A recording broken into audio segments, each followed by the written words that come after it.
কি রে, তোর বোন মাত্র 10,000 টাকা চাইলো, এটাও দিতে পারবি না? পারবি না তো ভালো কথা, সরাসরি বললেই তো হয়। আরে খালা, কথাটা তো শুনবা।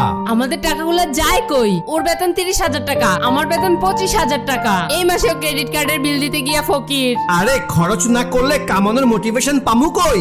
মোটিভেশন না ছাই, টাকা না জমালে নিজের একটা ফ্ল্যাট কিনবা কিভাবে? আরে ফ্ল্যাট তো আব্বা আম্মু দেখবে, বাকিটা আমরা আস্তে আস্তে জমাবো। আস্তে আস্তে মানে ধার দেনা করে ফ্ল্যাট কিনতে চাও নাকি? দেখো মানুষ দুনিয়া ঘুরে বেড়াইতেছে, আর আমাদের বন্ধুরা কই কই যায়। ওরা যায় প্যারিস আর আমরা যাই বড়জোর রমনা পার্কে।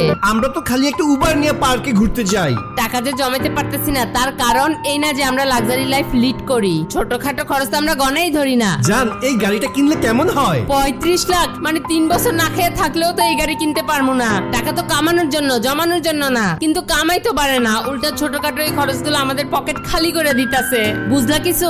আমাদের এই ছোট ছোট খরচের কারণেই সবসময় আমাদের পকেটটা ফাঁকা থাকে। এই নাও তোমার নতুন জুতা, ফেরত দিয়ে আসো। দেখছো 50 টাকায় কত কিছু। বাইরে খেলে তো এই টাকায় এক প্লেট ফুচকাও হয় না। আজকের এই সেলিব্রেশনটা হইলো আমাদের ফ্যামিলি সেভিংস প্রথমবারের মতো 10,000 পার করছে, তার জন্য চিয়ার্স।